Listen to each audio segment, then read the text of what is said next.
Well, today we are gathering again for another in the series of what we're calling our New Year Sermon series. And today we speak of yet another one of Jesus' Beatitudes. The Beatitude that comes to us from Matthew chapter 5, verse 9, "Blessed are the peacemakers, for they will be called children of God." And so today, as we consider this next Beatitude that Jesus proclaims, we are called to ask ourselves the question, what is peacemaking?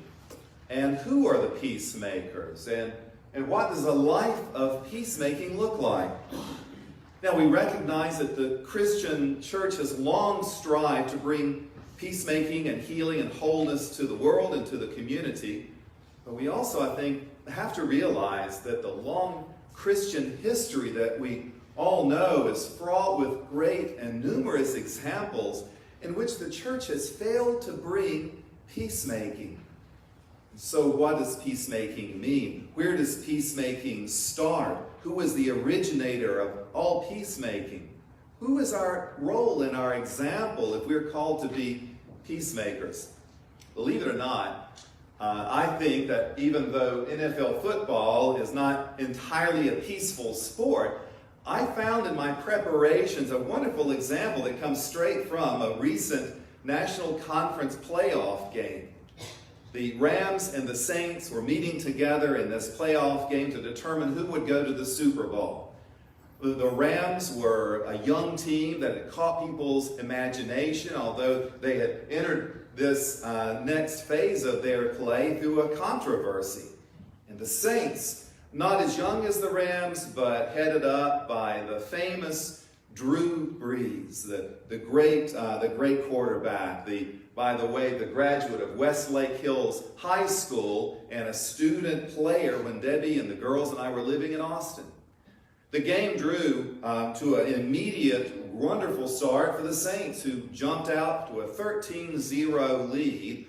But by the end of the game, the two teams were tied. The Rams fought fiercely for that score. And with just 2 minutes left to play in the game, Drew Brees took the snap, fell back, threw off to the left flat toward his receiver. And then, in front of the referees and the 70,000 plus who were there for that game, a defensive back for the Rams completely obliterated the wide receiver, tackling him before he could even be in position to catch the pass. Well, the next thing is history. The people look and see what happens, can't imagine that this play wasn't called. The Rams pulled up, the teams went into overtime, and the Rams won by 3 points due to a field goal. And still the people leaving that stadium, 74,000 of them, could not believe that they had witnessed what probably would be called one of the most blatant examples of pass interference in National Football history. The referee in this particular case was not necessarily seen as a peacemaker, but his call or lack of call brought great division. People began to argue about this play. The NFL itself was tempted to change its entire instant replay ruling. The people continued to be emotional as they spoke about this game. I get a little bit excited when I talk about that play. It was really a controversial play. And yet that referee was not seen as a peacemaker. Can you imagine the life of a referee, to have every call almost determine the profit of a billion-dollar-plus industry? Can you imagine the pressure? Jesus says, "Blessed are the peacemakers, for they will be called children of God." Now, if we think that a referee is under a great amount of pressure, imagine the quiet fear, anxiety, and maybe even the horror of those who were listening to Jesus that day on the hillside as they heard him call out, "Blessed are the peacemakers, for they shall be called children of God." Immediately, they hear the reverse. Is he saying then, if I don't bring peace, that I am no longer a child of God? Imagine the anxiety that those ancient listeners felt as they thought they heard Jesus calling on them to be the peacemakers, that the responsibility for bringing peace in the world was specifically on those listeners, that it was their role to bring peace, and that if they failed to bring peace, they would no longer be children of God. And conversely, hear how they almost began to believe that if they were the peacemakers, then the great celebration and the honor in peacemaking would all go to them. Even today, modern hearers, modern Christians, when we hear Jesus say, "Blessed are the peacemakers," if we think about it, we experience a bit of anxiety. Is Jesus saying that if I fail to bring peace, I'm no longer a child of God? Is Jesus saying that when I bring peace to the community, that all the honor and praise should go to me?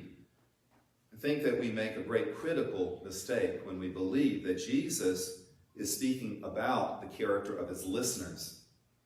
We make a mistake if we believe Jesus is saying that we are the peacemakers, that peacemaking begins with us, with our effort, that peacemaking is initially our work. When we fail to hear correctly that Jesus is immediately pointing to God and God's nature as the peacemaker, that Jesus is pointing out that the work of bringing peace and redemption and whole healing in our world starts with God. Blessed are the peacemakers, for they will be called children of God. In other words, Jesus' words really are calling us to mirror, even dimly as it is, to mirror the nature of God. That the very nature of God is one who brings peace. And that peacemaking begins with God's nature and God's desire to bring wholeness to the world, to relationships, to communities, to congregations. God's very nature is a nature of bringing healing and wholeness and peace to the world. And we are simply called to reflect God's nature. It is God's nature to bring a change in the world through this healing that God beckons.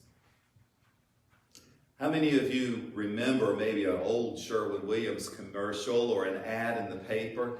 The image is of a Sherwin-Williams paint bucket being upended, and the paint from that Sherwin-Williams bucket pouring on the globe, the world itself, transforming and covering the image of that globe with the new image of a globe covered by Sherwin-Williams paint. Jesus says, "Blessed are the peacemakers, for they will be called children of God." He is first and foremost reminding us that God's very nature, as one who brings wholeness and healing and peace to our lives, will transform our lives and change the way we even perceive the world, and most importantly, perceive our nature with God. Blessed are the peacemakers, for they will be called children of God. Jesus is calling his ancient listeners, and he's calling us as well, to adopt a whole new perception of seeing peacemaking in the world and recognizing that it starts with God's work through Jesus, the most miraculous and effective of all peacemakers, who brings comfort and a reduction of anxiety in our lives by dying on the cross and rising again. Jesus reminds us that the initial work of peacemaking is not starting with us, and we don't receive the applause for bringing peace into a relationship or into a community, but every act of peacemaking that we feebly try to carry out ultimately points back to the nature of God, who chooses to bring peace into this world. This word, peacemaking, that Jesus uses too in the gospel, he unpacks this with the use of an Old Testament word that gives us a new idea of what peacemaking really is all about. And that word is shalom. Shalom was an Old Testament term that really meant the nature of bringing peace and wholeness back. Shalom talked about God's desire to bring healing and wholeness back to the world. Shalom also meant God's act of bringing healing and wholeness to nations and communities. And third, shalom also drew out and pictured the image of a sense of inner quiet and calm and peace that resides with the individual because the individual knows of God's love and desire to bring whole healing in our lives. And so shalom meant God's attempt to bring wholeness to the world, to nations, to our inner being, but shalom also meant something even more. And we hear that term when we listen to Jeremiah the prophet insisting that his ancient listeners would be healing and wholeness to different strata in his society. We hear Jeremiah the prophet say that shalom happens when we reach out to the layers of society that are forgotten. The widow of that day, the poor, the broken, those who were seen as spiritually unclean by the temple community. The prophet Isaiah said that the people of God were called to bring healing and holiness and shalom to those as well. And in this day, in our modern world, we can almost hear the prophet Isaiah say that we are called also to bring shalom, a sense of peace and hope, to members in the modern world who seem to be forgotten or despised, victims of AIDS, children who are bullied at school, the immigrant who seeks a home and hope, but who are also feared. Ultimately, shalom is defined as a life that is reconciled back to God, a life that recognizes that God ultimately is the one who does the work of redeeming our nature.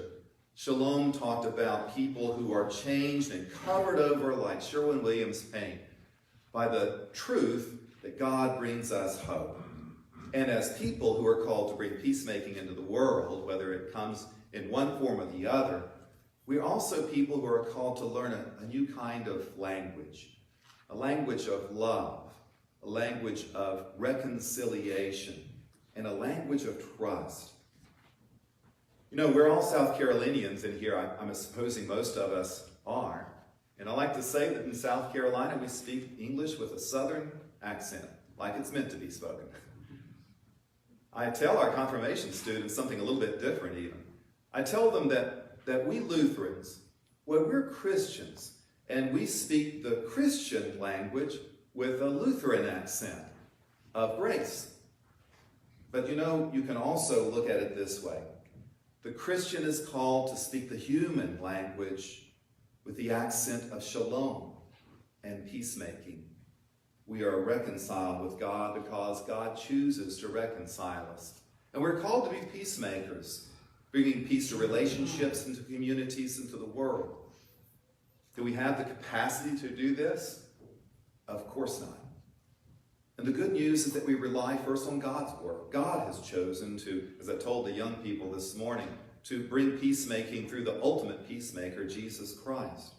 And so we are called to step into this challenging role of bringing about peace in our community and our relationships with others.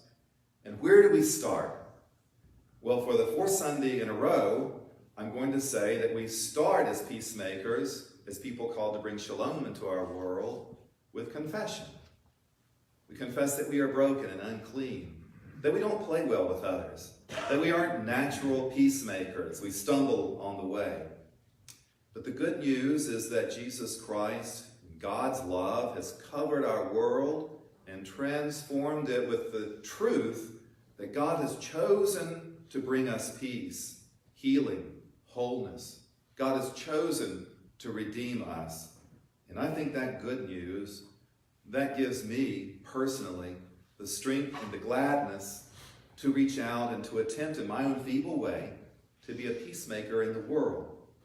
And we are all called to strive to bring peace to the person who is lonely and forgotten, to the child who is bullied, to the hungry, to the forgotten, to people who are seen as unclean in our society, to the people who live here at home, and the people who seek hope through Lutheran services of the Carolinas.